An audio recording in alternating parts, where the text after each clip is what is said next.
Oi, eu sou a Luísa, professora de artes, e na aula de hoje nós vamos começar a estudar os movimentos que aconteceram na Idade Moderna, o Renascimento, o Maneirismo, o Barroco e o Rococó, que aconteceram do século XV até o século XVIII.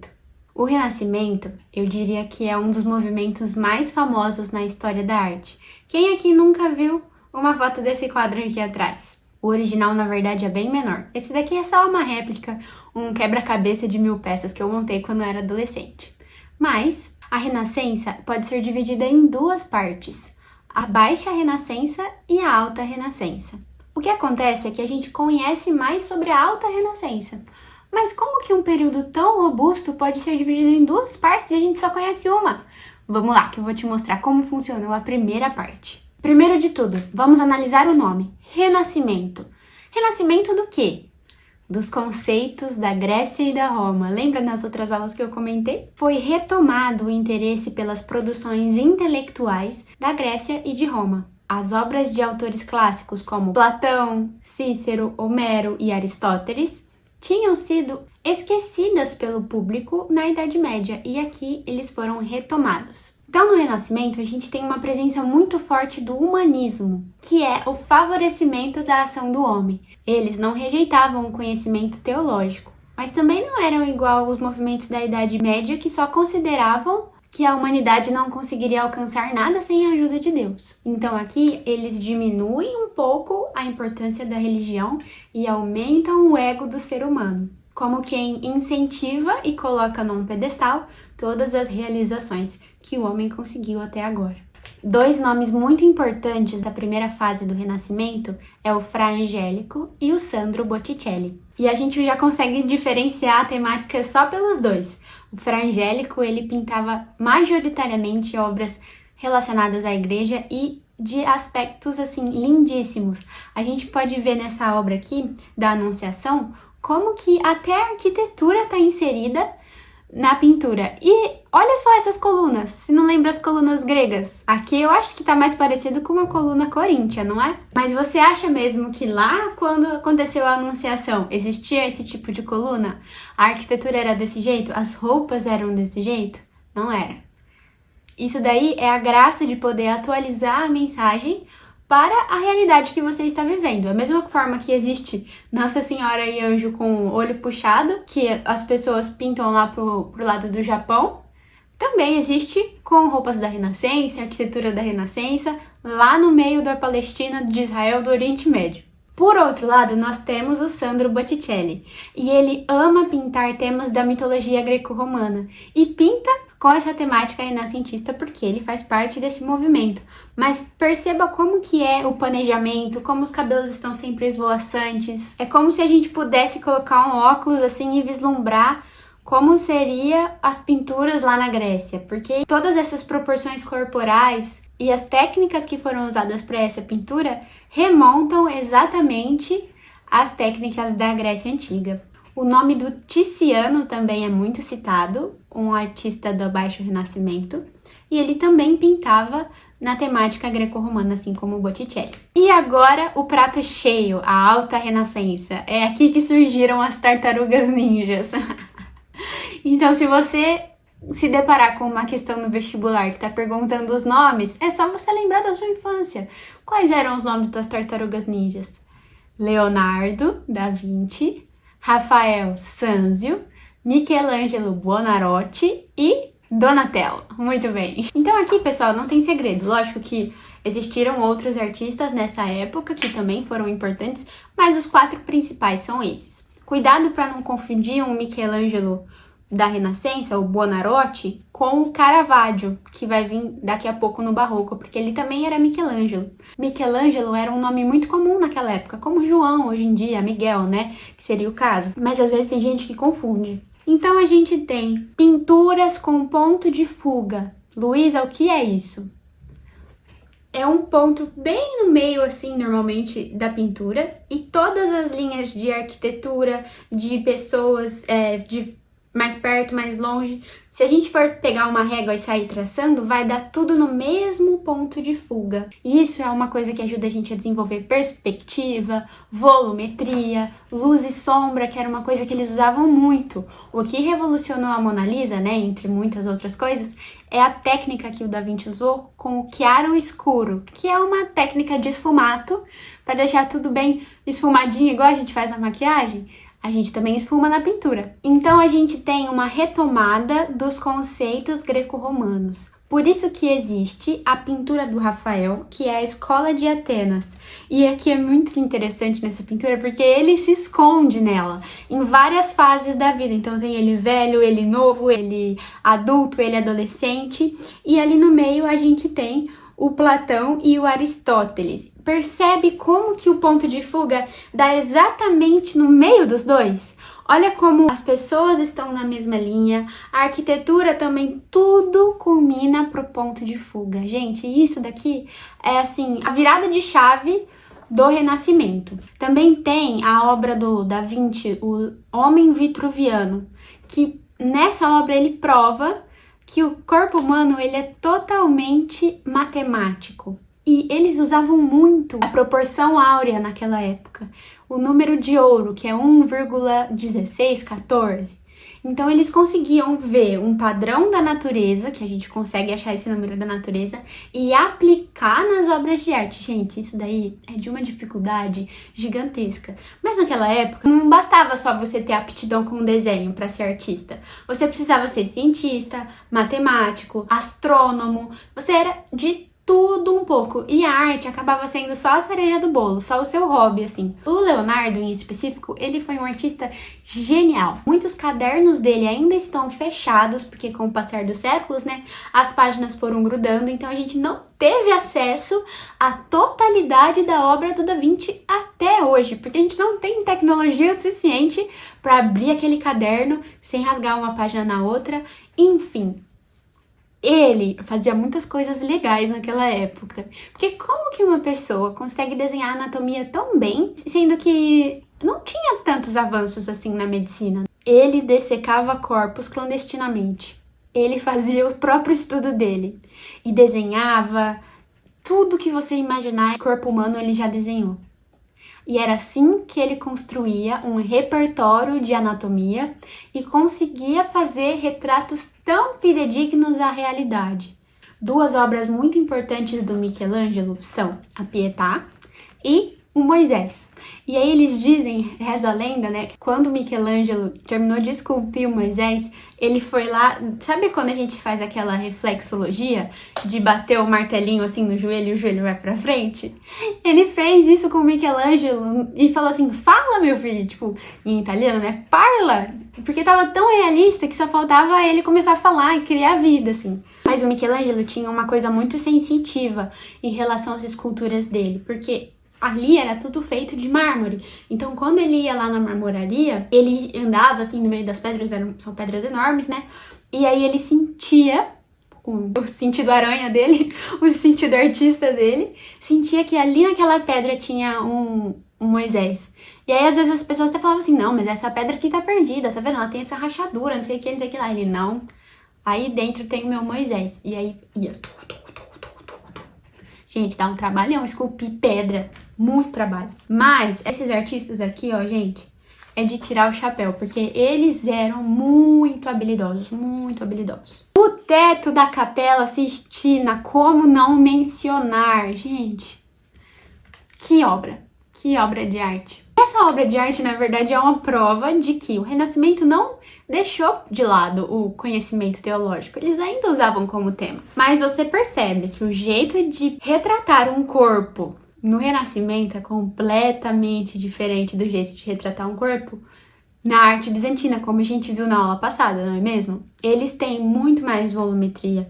Eles usam o sentido do esfumato, do claro-escuro. Você vê os músculos de todo mundo. Todo mundo faz academia, é sarado, seco. Não tem uma gordurinha. Esse teto, gente, tem tanta coisa pra falar que eu não vou entrar em detalhes. Quem quiser, vai atrás de descobrir os pormenores, se aprofundar. Mas uma coisa muito legal que eu ouvi uma vez e faz todo sentido, é naquele recorte da criação de Adão, a gente vê que o dedo do homem tá assim e o dedo de Deus tá esticado. Se a gente, pra um relar no outro, é só o homem esticar o dedo dele que rela. E isso é uma coisa muito sensacional, do tipo, Deus faz sempre de tudo pra estar perto da gente. E o homem só alcança Deus se ele quer. Mas esse movimento aqui, ó, é o tempo de uma respiração. No Renascimento, eles faziam muito isso. A Mona Lisa também foi construída de uma forma que o jeito que o Da Vinci colocou a luz na testa, na face, aqui na bochecha e no colo. Por que você fica hipnotizado? Porque parece que se você tirar o olho, ela vai respirar e você vai perder. Todo mundo fala dos olhos da Mona Lisa, né? Que pra onde você for, ela vai te seguir. De fato, isso também tem uma técnica, mas o que a gente não fala é sobre a respiração. Então, a mesma coisa do dedo de Adão. Por uma respiração, você perde o agir da obra de arte. Isso é sensacional. E o Rafael também, ele é um dos menos famosos, o Rafael e o Donatello, das Tartarugas Ninjas. E eles também pintavam nessa temática igreja, nessa temática mitologia grega. A gente tem muitas igrejas lá na Europa como exemplos de renascimento. A própria Capela Sistina, a Basílica de São Pedro do Vaticano também é. Só que ali tem uma curiosidade. Na época que ela estava sendo construída, ela começou a ser construída no Renascimento. E quando ela foi terminada, a gente já estava no Barroco, porque a gente vai chegar no Barroco daqui a pouco. Então o baldaquino dela é todo barroco. E ali a gente pode perceber como que, com o passar dos anos, a arte vai se desenvolvendo, né? E falar em desenvolvimento, a gente já vai aqui agora para o nosso próximo movimento, o maneirismo, que também é conhecido como proto-barroco. E é muito raro ele cair no vestibular, mas pode acontecer. E a gente ouve muito o nome do El Greco. E por que se chama maneirismo, então? Por que a gente distingue ele, sendo que aparentemente ele é uma transição do Renascimento para o Barroco? Porque a pintura, a arte está sempre em evolução. E o que aconteceu para ser maneirismo? Ele vem da palavra em italiano que significa maniera, no sentido de ter mais elegância. Só que normalmente a gente pode perceber que são obras mais esquisitas, mais estranhas, com umas cores mais fortes, mais ácidas, mas o artista ainda mostra que ele consegue pintar a volumetria, que ele consegue pintar o corpo humano perfeitamente, com músculos, tudo que foi conquistado no Renascimento. Então a gente não tá perdendo, mas a gente percebe que o artista, ele extrapola um pouco mais, ele se arrisca, se aventura no uso das cores. E isso é o que vai fazer toda a diferença, porque quando a gente chega no Barroco, lá no século XVII, a gente tem o Caravaggio, a gente tem o Bernini. Você com certeza já viu uma obra dele, mas não sabia que era dele. A gente tem Artemisia Gentileschi. É o primeiro nome de mulher que eu falo aqui nessas aulas de artista. Por quê? O que acontecia? As mulheres não tinham essa disponibilidade de aprender o ofício da arte. Porque para você aprender, você tinha que estar exposto a muitas coisas que uma dama não deveria estar. No sentido de ver corpos, para aprender anatomia, de estar num ambiente majoritariamente masculino. E a Artemisia, ela tinha um pai que era artista. Então ela cresceu com ele e tomou esse ofício para si. E ela, nos quadros dela, retrata muito essa discrepância que fazem com as mulheres. E colocando um quadro do Caravaggio para vocês verem. Repara, tem volumetria, o corpo tá perfeitamente desenhado no sentido de realismo, só que vocês percebem que é bem mais dramático que o Renascimento. E uma outra coisa muito importante para o Barroco, diagonais de luz. Olha só, o foco da pintura é uma diagonal de luz, o resto é tudo escuro, tudo preto, tudo profundo. E isso é a assinatura do Barroco. Ele é tão incisivo, tão agressivo, que aqueles experimentos de cores que os artistas fizeram no maneirismo, eles terminaram de afinar no Barroco. Isso é sensacional, sensacional. E ainda tem o Bernini. As principais obras dele são o Êxtase de Santa Teresa. Tem uma outra com o véu na frente. Ele fazia tudo isso em mármore, gente. A gente não consegue fazer isso nem com argila hoje em dia. Quem dirá em mármore? Então, assim, são artistas, ó, de mão cheia. E o Caravaggio também é um artista muito interessante, porque ele pintava tanto temas da igreja quanto temas da mitologia grega. Por exemplo, a gente tem o quadro dele do Baco, mas a gente também tem o quadro da Conversão de São Paulo, da Ceia de Emaús. E uma coisa muito legal que eu esqueci de falar: o Barroco, ele nega o que aconteceu no Renascimento. Não no sentido de acabar com tudo, não. Mas toda a estética visual da pintura é totalmente diferente. E da arquitetura, consequentemente. Então lembra lá na primeira aula, na primeira ou na segunda, não lembro agora, que eu falei que um movimento vai retomando e vai negando o outro? Aqui é um ótimo exemplo disso. Porque o Barroco, ele não vai concordar 100% com o que aconteceu com o Renascimento. Tanto é que ele põe muito mais intensidade nas cores dele, arranja a composição do quadro de uma forma completamente diferente, mas sem deixar os temas da igreja, os temas greco-romanos. Então, tem mudança? Tem evolução? Tem, mas não tão brusca quanto a gente teve na discrepância da Idade Antiga para a Idade Média, mas continua tendo. E a palavra barroco, na verdade, veio como um insulto dos críticos do Renascimento, que viram esse tipo de arte e comparavam uma pérola perfeita para o Renascimento e uma pérola barroca, que é uma pérola imperfeita, para o barroco em si. De uma forma de, esnobar eles, sabe? Vocês não são perfeitos, olha o jeito que vocês pintam. Pra quê, né, gente? Um mais talentoso que o outro. A gente também tem o Rubens, que é outro artista talentosíssimo. O Velázquez, nas Meninas. Gente, esse quadro é fenomenal. O Velázquez pintou a corte espanhola e a gente tem as meninas ali na frente se arrumando. Ele está no quadro como se tivesse um espelho ali. E aí tem um espelho atrás. O pai tá indo embora. Esse quadro é cheio de simbolismos. E sabe até quem fez uma releitura dele? O Picasso. Então, assim, esse quadro costuma cair bastante. Eu acho que pela minha empolgação, vocês perceberam que são quadros muito importantes.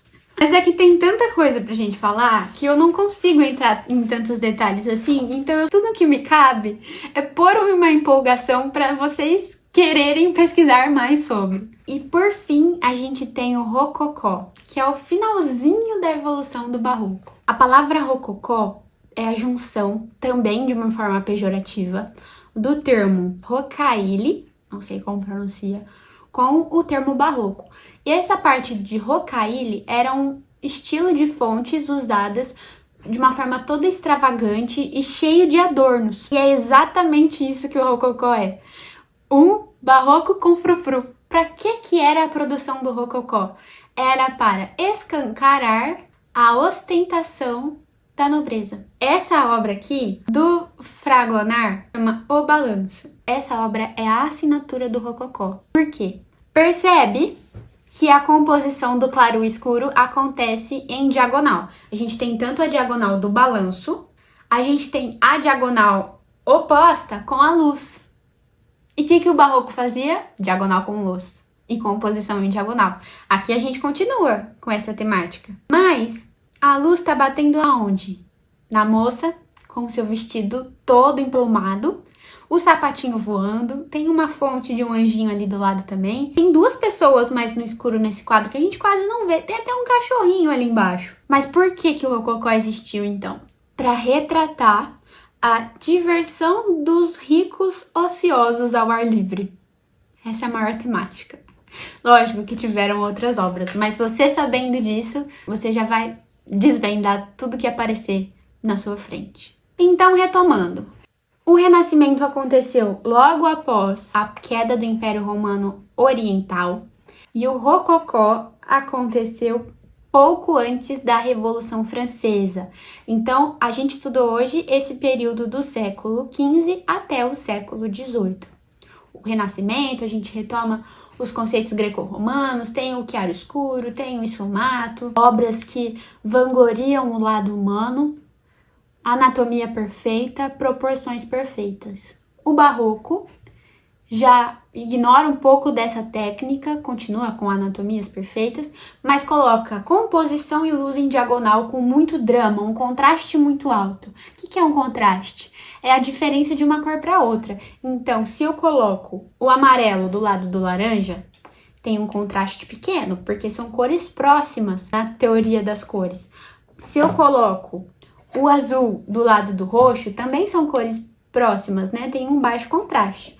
Mas agora, se eu coloco o preto, ignora esse azul, do lado do branco, isso daqui é um alto contraste. Porque a distância do preto para o branco é gigantesca na teoria das cores. E é isso que o Barroco usava a seu favor nas suas obras. Entre o Barroco e o Renascimento veio o Maneirismo, que era justamente essa transição, e depois do Barroco veio o Rococó, que é o Barroco com frufru. Bom, essa foi a aula de hoje, espero que vocês tenham gostado. Até mais!